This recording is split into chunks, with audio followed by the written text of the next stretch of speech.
ಆತ್ಮೀಯ ಕೇಳುಗರಿಗೆ ನಿಮ್ಮ ರಮಾಶ್ರೀ ನಾಡಿಗೇರ್ ಮಾಡುವ ನಮಸ್ಕಾರಗಳು. ರಮ್ಯ ಕಥಾಲೋಕಕ್ಕೆ ನಿಮಗೆಲ್ಲ ಮತ್ತೊಮ್ಮೆ ಸ್ವಾಗತ. ನೀವೀಗ ಪ್ರೀತಿಯ ತೇರು ಧಾರಾವಾಹಿಯ 63ನೇ ಅಧ್ಯಾಯವನ್ನು ಕೇಳ್ತಾ ಇದ್ದೀರಾ.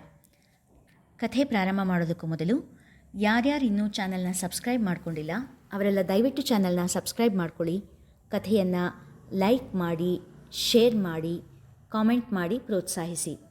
ಈಗ ಕಥೆಯ ಮುಂದಿನ ಭಾಗಕ್ಕೆ ಹೋಗೋಣ. ಏನಿವತ್ತು ವಾರುಣಿ ಮೇಡಮ್ ಅವ್ರ ಮುಖ ಪೂರ್ಣ ಚಂದಿರಂತರ ಫಳಫಳ ಅಂತ ಹೊಳಿತಾ ಇದೆ? ಖುಷಿಯಿಂದ ಬೆಳಗುತ್ತಿದ್ದ ಮಡದಿಯ ಮುಖ ನೋಡಿ ಹಾಸ್ಯವಾಗಿ ಕೇಳಿದ ಮಂಜಣ್ಣ. ಹೌದು ರೀ, ತುಂಬ ಖುಷಿಯಾಗಿದೆ. ಯಾಕೋ, ಅಂಥದ್ದೇನಾಯ್ತೋ? ಮಂಜಣ್ಣನ ದನಿ ಕೂಡ ಸರಸಮಯ.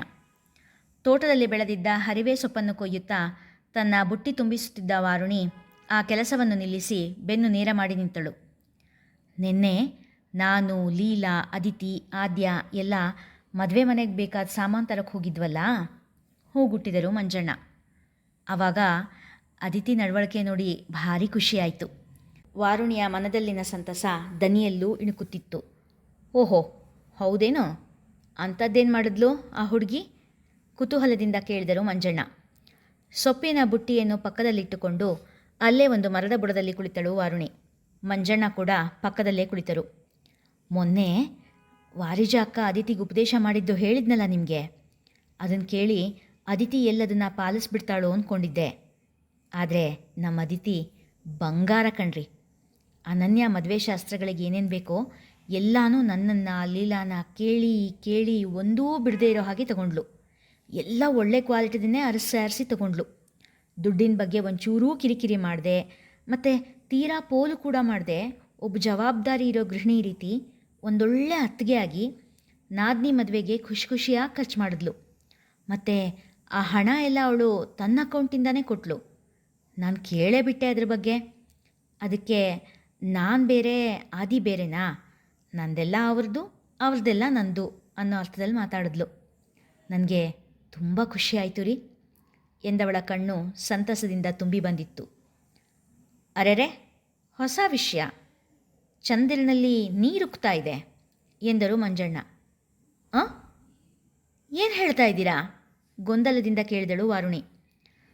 ನಿನ್ನ ಮುಖ ಪೂರ್ಣ ಚಂದಿರ, ಅದರಲ್ಲಿ ನೀರು ಉಕ್ತಾ ಇದೆ ಅಂತ ನಾನು ಹೇಳಿದ್ದು ಎನ್ನುತ್ತಾ ಕಣ್ಣ ಬಳಿ ಇದ್ದ ಹನಿಯನ್ನು ತಮ್ಮ ತೋರು ಬೆರಳಿನಲ್ಲಿ ಹಿಡಿದು ಅವಳ ಕಣ್ಣ ಮುಂದೆ ಚಿಮ್ಮಿಸಿದರು. ಪತಿಯ ಸರಸಕ್ಕೆ ನಾಚಿದ ವಾರುಣಿ, ನೀವೊಬ್ಬರು ಎಂದು ಹೇಳಿ ತಮ್ಮ ಕೆಲಸಕ್ಕೆ ಹೊರಟಾಗ ಅವರ ವಿರುದ್ಧ ದಿಕ್ಕಿನಲ್ಲಿ 4 ಹೆಜ್ಜೆ ಹಾಕಿದ ಮಂಜಣ್ಣ, ವಾರುಣಿ, ಅಂದಹಾಗೆ ನಿನ್ನ ಮೊಬೈಲಿಗೆ ಮೊನ್ನೆ ಇಸ್ರೋದವ್ರು ಬಿಡುಗಡೆ ಮಾಡಿರೋ ಚಂದ್ರನ ಫೋಟೋ ಕಳಿಸಿದ್ದೀನಿ ನೋಡು ಎಂದರು. ಸೊಂಟದಲ್ಲಿ ಭದ್ರವಾಗಿದ್ದ ಮೊಬೈಲ್ ತೆರೆದವರಿಗೆ ಮಂಜಣ್ಣ ಕಳಿಸಿದ್ದ ಚಂದಿರನ ಚಿತ್ರ ಕಂಡು ಸಿಟ್ಟಿನಿಂದ ಮುಖ ಕೆಂಪಾಯಿತು. ರೀ ಎಂದು ಕೋಪದಿಂದ ಕೂಗಿ ತಿರುಗಿ ನೋಡಲು ಬೀಸು ಹೆಜ್ಜೆ ಹಾಕಿ ಓಡುತ್ತಿದ್ದ ಮಂಜಣ್ಣನನ್ನು ಕಂಡರು. ಮನೇಲಿ ಸಿಗ್ರಿ, ನೀವು ಮಾಡ್ತೀನಿ. ಈ ಚಂದ್ರಮುಖಿ ನಾಗವಲ್ಲಿ ಆಗೋದು ಹೇಗೆ ಅಂತ ತೋರಿಸ್ತೀನಿ. ಹುಸಿ ಮುನಿಸಿನಲ್ಲೇ ಜೋರಾಗಿ ಕೂಗಿ ಹೇಳಿದರು ವಾರುಣಿ. ವಾರುಣಿ, ಈ ಸೀರೆ ನೋಡೆ ಎನ್ನುತ್ತಾ ಕೈಲೊಂದು ಸೀರೆ ಪ್ಯಾಕೆಟ್ ಹಿಡಿದು ಬಂದಳು ವಾರಿಜ. ವಾರುಣಿ, ಲೀಲಾ ಇಬ್ಬರೂ ಅಂದಿನ ತಿಂಡಿಯ ತಯಾರಿಯಲ್ಲಿದ್ದರು. ತಿಳಿ ಹಳದಿ ಬಣ್ಣದ ಸೀರೆಯ ತುಂಬ ಬೆಳ್ಳಿ ನಕ್ಷತ್ರಗಳಿದ್ದ ಮೃದುವಾದ ಸೀರೆಯದು. ಚೆನ್ನಾಗಿದೆ ಕಣಕ್ಕ ಎಂದಳು ವಾರುಣಿ. ಇದನ್ನು ಅನನ್ಯ ಅರ್ಶನದ ಶಾಸ್ತ್ರಕ್ಕೆ ಕೊಡೋಣ ಅಂತ ತಂದೆ. ಚೆನ್ನಾಗಿದೆ ಅಲ್ವಾ? ಇದಕ್ಕೆ ರೆಡಿಮೇಡ್ ಬ್ಲೌಸ್ ಕೂಡ ಸಿಕ್ತು. ಅರಶಿನದ ಶಾಸ್ತ್ರಕ್ಕೆ ಇದುಟ್ರೆ ಚೆನ್ನಾಗಿ ಕಾಣ್ತಾಳೆ ಮದುಮಗಳು ಅಲ್ವೇನೆ ಎಂದಳು. ವಾರುಣಿ ಎಂದಳು ಅಯೋಮಯಳಾಗಿ. ಹಾಗಾದರೆ ಇದನ್ನು ಈಗಲೇ ಕೊಟ್ಟು ಬರ್ತೀನಿ, ಇನ್ನು ಸ್ವಲ್ಪ ಹೊತ್ತಿಗೆಲ್ಲ ಶಾಸ್ತ್ರ ಶುರುವಾಗ್ಬಿಡುತ್ತೆ ಎನ್ನುತ್ತಾ ಕೈಲಿ ಪ್ಯಾಕೆಟ್ ಹಿಡಿದು ಸೌಭಾಗ್ಯಮ್ಮ ಅವರ ಮನೆ ಕಡೆ ನಡೆದಳು. ಯಪ್ಪ, ಈ ಅಕ್ಕನ ಅರ್ಥ ಮಾಡ್ಕೊಳ್ಳೋದ್ರಲ್ಲಿ ನಂಗೆ ಹುಚ್ಚೇ ಹಿಡಿದುಬಿಡುತ್ತೆ ಎಂದಳು ವಾರುಣಿ ಕಾವಲಿಯ ಮೇಲೆ ದೋಸೆ ಹರಡುತ್ತಾ. ಲೀಲಾ ಅವಳ ಮಾತಿಗೆ ನಗುತ್ತಿದ್ದಳು. ಅಷ್ಟರಲ್ಲೇ ಅಲ್ಲಿಗೆ ಬಂದ ಶ್ರೀಕಾಂತ, ನಿಮ್ಮಕ್ಕ ಕೆಟ್ಟೋಳಲ್ಲ ವಾಣಿ, ಮಗಳ ಬಗ್ಗೆ ಸ್ವಲ್ಪ ಜಾಸ್ತಿ ಚಿಂತೆ ಅಷ್ಟೇ. ತನ್ನ ಮಕ್ಕಳು ಚೆನ್ನಾಗಿರಲಿ ಅಂತ ಆಸೆ ಪಡ್ತಾಳೆ ಹೊರತು ಬೇರೆಯವ್ರಿಗೆ ಕೆಟ್ಟದಾಗಲಿ ಅಂತ ಬಯಸಲ್ಲ. ಮನಸ್ಸಿಗೆ ಬಂದದ್ದನ್ನು ಬಾಯಲ್ಲಿ ಆಡ್ಬಿಡ್ತಾಳೆ. ಅವಳಿಗೆ ಎಲ್ಲಿ ಆದಿ ತನ್ನ ತಮ್ಮ ತಂಗಿ ಬಗ್ಗೆ ಯೋಚನೆ ಮಾಡ್ತಾ ತನ್ನ ಸಂಸಾರನ ಕಡೆಗಣಿಸ್ಬಿಡ್ತಾನೋ ಅನ್ನೋ ಭಯ. ಅದಕ್ಕೆ ಮಗಳಿಗೆ ಏನೇನೋ ಹೇಳ್ತಾಳೆ. ಬಟ್ ನೀನು ಯೋಚನೆ ಮಾಡಬೇಡ, ನನ್ನ ಅದಿತಿ ಬುದ್ಧಿವಂತೆ, ಏನೇ ಮಾಡಬೇಕಾದ್ರೂ ಎರಡೆರಡು ಸಾರಿ ಯೋಚನೆ ಮಾಡಿನೇ ಮಾಡೋದು ಎಂದರು. ಮದುಮಗಳಿಗೆ ಹಳದಿ ಸೀರೆಯ ಜೊತೆ ವೈಟ್ ಮೆಟಲ್ ಆಭರಣಗಳು ಸರಿ ಹೊಂದತ್ತೆ ಎಂದು ತಮ್ಮ ಅಭಿಪ್ರಾಯ ಹೇಳುತ್ತಾ ತನ್ನ ಅಮ್ಮನ ಜೊತೆ ಖುಷಿ ಖುಷಿಯಾಗಿ ಅರಿಶಿಣದ ಶಾಸ್ತ್ರಕ್ಕೆ ಸಹಾಯ ಮಾಡುತ್ತಾ ನಿಂತಿದ್ದ ವಾರಿಜಾಳನ್ನು ಕಂಡ ಆದಿ ಕೂಡ ಅಚ್ಚರಿಯಿಂದ ನಿಂತಿದ್ದ. ಇವರೇನಾ ಮೊನ್ನೆ ಅದಿತಿಗೆ ಅಷ್ಟೆಲ್ಲ ಉಪದೇಶ ಮಾಡಿದವರು ಎಂಬ ಪ್ರಶ್ನೆ ಮನದಲ್ಲಿ ಮೂಡಿತ್ತು. ನಮ್ಮಮ್ಮ ಕೆಟ್ಟವಳಲ್ಲ ರೀ, ಮಕ್ಕಳ ವಿಷಯದಲ್ಲಿ ಸ್ವಲ್ಪ ಸ್ವಾರ್ಥಿ ಅಷ್ಟೇ ಎಂದಳು ಪಕ್ಕ ಬಂದು ನಿಂತ ಅದಿತಿ. ಅವಳ ದನಿ ಅಮ್ಮನ ಮೇಲಿನ ಅಕ್ಕರೆಯಿಂದ ಹಸಿಯಾಗಿತ್ತು. ಅತ್ತೆ, ಅಮ್ಮ, ಕಾಫಿ ಎನ್ನುತ್ತಾ ಕಾಫಿ ಲೋಟ ಹಿಡಿದು ಬಂದ ಆದಿತ್ಯ. ಹಿತ್ತಲಲ್ಲಿ ಸೌಭಾಗ್ಯಮ್ಮನ ಜೊತೆ ಅರಿಶಿನ ಶಾಸ್ತ್ರದ ತಯಾರಿ ಮಾಡುತ್ತಿದ್ದ ವಾರಿಜ ಆದಿತ್ಯನ ಕಡೆ ನೋಡಿ ಕಣ್ಣರಳಿಸಿದ್ದರು. ಅಯ್ಯೋ, ನೀವ್ಯಾಕೆ ಕಾಫಿ ತರಕ್ಕೆ ಹೋದ್ರಿ? ಮನೇಲಿ ಇಷ್ಟೆಲ್ಲ ಜನ ಹೆಣ್ಮಕ್ಳಿದ್ದಾರೆ, ಆದಿತ್ಯ ಎಲ್ಲಿ ಹೋದ್ಲು? ಆದ್ಯಾಗಾದರೂ ಹೇಳ್ಬೋದಾಗಿತ್ತು. ಆದಿತ್ಯ ಕಾಫಿ ತಂದು ಕೊಟ್ಟಾಗ ಸಂಕೋಚದಿಂದ ಹೇಳಿದರು ವಾರಿಜ. ಯಾಕತ್ತೆ, ನನ್ನ ಕೈ ರುಚಿ ಮೇಲೆ ಅಷ್ಟೊಂದು ಅನುಮಾನನಾ? ಬರೀ ಕಾಫಿ ಏನು, ಅಡುಗೆ ಕೂಡ ಬೊಂಬಾಟಾಗಿ ಮಾಡ್ತೀನಿ, ಕೇಳಿ ನಿಮ್ಮ ಮಗಳನ್ನ ಎಂದ ಆದಿತ್ಯ. ಅದಿತಿ ಕೂಡ ಕೈಲಿ ಕಾಫಿ ಹಿಡಿದು ಬಂದಳು. ಮೆಟ್ಟಿಲ ಮೇಲೆ ಅತ್ತೆಯ ಪಕ್ಕ ಕುಳಿತ ಅದಿತಿ, ಆದಿತ್ಯ ಫುಲ್ ಅಪ್ಪನ ರೀತಿಯೇ ಕಣಮ್ಮ, ಅಡುಗೆ ಸೂಪರಾಗಿ ಮಾಡ್ತಾರೆ ಎಂದವಳು ಆದಿತ್ಯನ ಕಡೆ ಕಣ್ಣು ಹಾಯಿಸಿದಳು.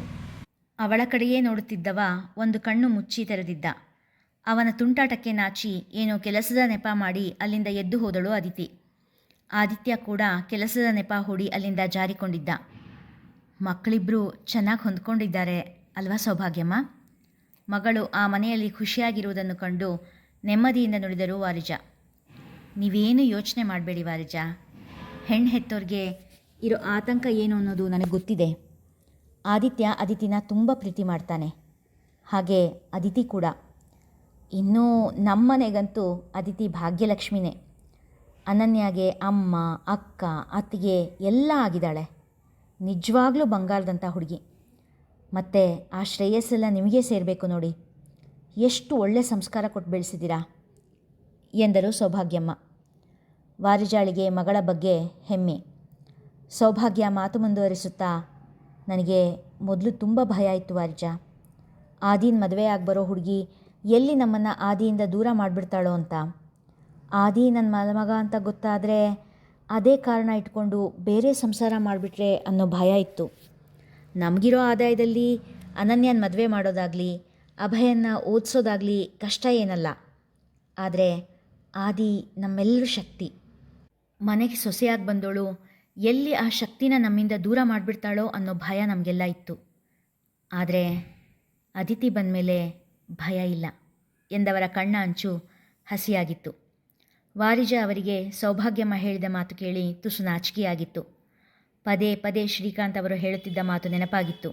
ಶ್ರೀಕಾಂತ್ ಅವರು ಯಾವಾಗಲೂ ಹೆಣ್ಮಕ್ಳನ್ನ ಅತ್ತೆ ಮನೆಯವರು ಹೊಗಳಿದಾಗ ಸಿಗೋ ಸುಗ, ಆ ಹೆಮ್ಮೆ ಇದೆಯಲ್ಲ, ಅದಕ್ಕೆ ಬೇರೆ ಯಾವುದೂ ಸಾಟಿ ಇಲ್ಲ ಕಣೆ ಅಂತ ಹೇಳ್ತಾ ಇದ್ರು.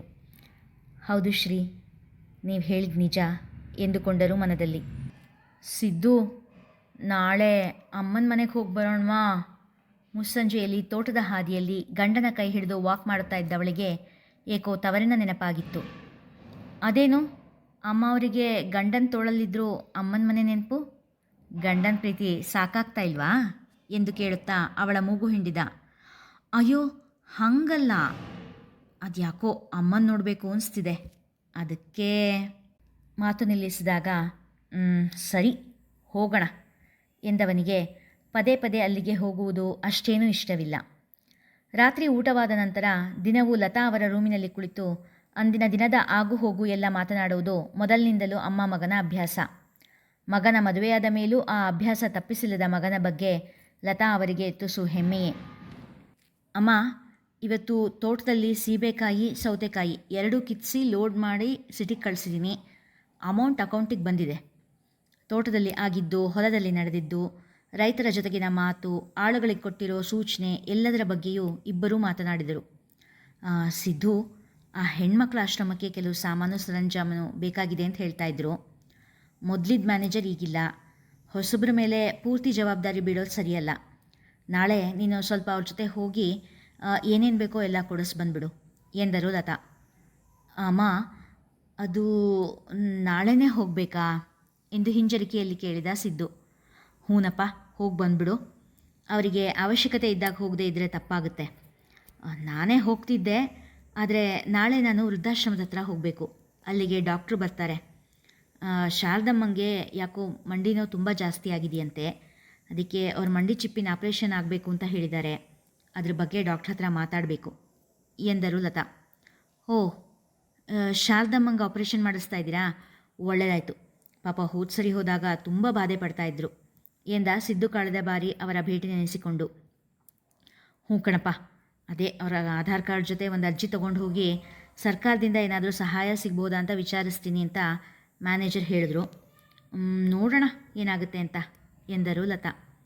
ಲತಾ ಅವರ ಒಡೆತನದಲ್ಲಿ ಅಬಲಾಶ್ರಮ, ಅನಾಥಾಶ್ರಮ, ವೃದ್ಧಾಶ್ರಮ, ಬಡವರ ಮಕ್ಕಳಿಗೆ ಸ್ಕೂಲ್, ಹೀಗೆ ಎಷ್ಟೆಷ್ಟೋ ಸಮಾಜಮುಖಿ ಕೆಲಸ ನಡೆಯುತ್ತಿದ್ದರೂ ಎಲ್ಲೂ ಅದರ ಬಗ್ಗೆ ಹೇಳಿಕೊಂಡವರಲ್ಲ ಅಮ್ಮ ಮಗ. ಸರಿ, ಹೊತ್ತಾಗಿದೆ, ಹೋಗಿ ಮಲ್ಕೊಳಪ್ಪ. ಕೋಮ್ಲಾ ಕಾಯ್ತಾ ಇರಬೇಕು ಎಂದರು ಲತಾ. ಸರಿ ಅಮ್ಮ ಎಂದು ಹೇಳಿ ತನ್ನ ರೂಮಿಗೆ ಹೋದ. ಮಾರನೇ ದಿನ ಬೆಳಿಗ್ಗೆ ತಿಂಡಿ ತಿನ್ನುವ ಹೊತ್ತಿನಲ್ಲಿ ಹೊರಗಡೆ ಹೋಗುವ ರೀತಿ ರೆಡಿಯಾಗಿ ಬಂದ ಸೊಸೆಯನ್ನು ನೋಡಿ, ಓ, ನೀನು ಸಿದ್ದು ಜೊತೆ ಹೋಗ್ತಾ ಇದೀಯಾ? ಒಳ್ಳೆಯದಾಯಿತು. ನೀನು ನಮ್ಮ ಎಲ್ಲ ವ್ಯವಹಾರ ತಿಳ್ಕೊಂಡಿದ್ರೆ ಒಳ್ಳೆಯದೇನೆ ಎಂದರು ಲತಾ. ನಾನು ಅಮ್ಮನ ಮನೆಗೆ ಹೋಗ್ತಾ ಇದ್ದೀನತ್ತೆ ಎಂದಳು ಕೋಮಲ. ಅವಳ ಮಾತನ್ನು ಕೇಳಿ ಲತಾ ಅವರು ಅಚ್ಚರಿಗೊಂಡರು. ಆದರೆ ಅವಳ ಮಾತಿಗೆ ಬದಲೇನೂ ಹೇಳದೆ ಪೇಪರ್ ಓದುತ್ತಾ ಕುಳಿತರು. ಕೋಮಲ ಕೂಡ ತನ್ನ ಮೊಬೈಲ್ ನೋಡುತ್ತಾ ಅಲ್ಲಿಯೇ ಸೋಫಾದ ಮೇಲೆ ಕುಳಿತಳು. ಇಬ್ಬರೂ ಸಿದ್ದು ತೋಟದಿಂದ ಬರುವುದನ್ನೇ ಕಾಯುತ್ತಿದ್ದರು. ಸಿದ್ದು ತೋಟದಿಂದ ಬಂದವನೇ ಸೀದಾ ಸ್ನಾನದ ಕೋಣೆಗೆ ನಡೆದಿದ್ದ. ವಾಹ್, ಸಖತ್ ಹಸುವು. ಅದೇನೋ ಕಣಮ್ಮ, ಈಗೀಗ ಬೆಳಿಗ್ಗೆ ಹೊತ್ತು ಸಿಕ್ಕಾಪಟ್ಟೆ ಹಸುವಾಗುತ್ತೆ ಎಂದು ಹೇಳುತ್ತಾ ತಟ್ಟೆಗೆ 4 ಇಡ್ಲಿ ಚಟ್ನಿ ಬಡಿಸಿಕೊಂಡ. ಇರೋ, ಪುಟ್ಟಿ ಬಂದು ಬಡಿಸ್ತಾಳೆ ಎನ್ನುವಷ್ಟರಲ್ಲಿ ಅವನು ತಿಂಡಿ ತಿನ್ನಲು ಪ್ರಾರಂಭಿಸಿಯಾಗಿತ್ತು. ಅವನು ಹಾಕಿಕೊಂಡಿದ್ದ ಇಡ್ಲಿ ಜೊತೆಗೆ 2 ವಡೆ, ಮೇಲೊಂದಿಷ್ಟು ಬೆಣ್ಣೆ ಹಾಕಿ ಸಾಂಬಾರು ಕೂಡ ಬಟ್ಟಲಲ್ಲೇ ಹಾಕಿಕೊಟ್ಟರು. ಮೊದಲೆಲ್ಲ ಸ್ವಲ್ಪ ದೂರ ಜಾಗಿಂಗು ಅಂತ ಹೋಗಿರ್ತಿದ್ದೆ, ಆದರೆ ಈಗ ತೋಟದ ಕೆಲಸಕ್ಕೆ ಹೋಗ್ತಾ ಇದೆಯಾ, ಕಷ್ಟಪಟ್ಟು ಕೆಲಸ ಮಾಡ್ತೀಯಾ, ತೋಟ ತುಂಬ ಓಡಾಡಿರ್ತೀಯಾ, ಹಾಗಾಗಿ ರಾತ್ರಿ ತಿಂದಿದ್ದು ಕರ್ಗೆ ಹೋಗಿರುತ್ತೆ ಎಂದರು ಲತಾ ನಗುತ್ತಾ. ಕೋಮಲ ತನ್ನ ತಟ್ಟೆಗೆ 2 ಇಡ್ಲಿ ಹಾಕಿಕೊಂಡದ್ದು ನೋಡಿದ ಸಿದ್ದು, ಕೋಮಲ, ನಾಳೆಯಿಂದ ನೀನು ನನ್ನ ಜೊತೆ ಬಾ, ಎಷ್ಟು ಚೆನ್ನಾಗಿರುತ್ತೆ ಗೊತ್ತಾ. ಆಕಾಶದ ಮೇಲೆ ಇರಬೇಕಾಗಿರೋ ಮೋಡ ನೆಲದ ಮೇಲೆ ಎಳೆದಿದೆಯೇನೋ ಅನ್ನೋಷ್ಟು ಮಂಜು ಮುಸುಕಿರುತ್ತೆ. ಆ ಚಳಿಲಿ ಓಡಾಡೋ ಮಜಾನೇ ಬೇರೆ ಎಂದ. ಕೋಮಲ ನಸುನಗುತ್ತಾ ಸರಿ ಎಂಬಂತೆ ತಲೆ ಆಡಿಸಿದಳು. ಲೋಕಾಭಿರಾಮವಾಗಿ ಮಾತನಾಡುತ್ತಾ ತಿಂಡಿ ತಿಂದು ಮುಗಿಸಿದರು ಮೂವರು. ಅಲ್ಲೇ ಕಾಫಿ ಕುಡಿಯುತ್ತಾ, ಅಮ್ಮ, ನಾನು ಬರೋದು ಸಂಜೆ ಆಗುತ್ತೆ, ನೀನು ಕೂಡ ಸಂಜೆನೇ ಬರೋದು. ಕೋಮಲಾ ಮನೇಲಿ ಒಬ್ಬಳೇ ಆಗಿಬಿಡ್ತಾಳೆ, ಅದಕ್ಕೆ ಅವಳನ್ನು ಕೂಡ ನನ್ನ ಜೊತೆ ಆಶ್ರಮಕ್ಕೆ ಕರ್ಕೊಂಡು ಹೋಗ್ತೀನಿ ಎಂದ ಸಿದ್ದು. ಆಶ್ರಮಕ್ಕ? ಯಾವ ಆಶ್ರಮಕ್ಕೆ?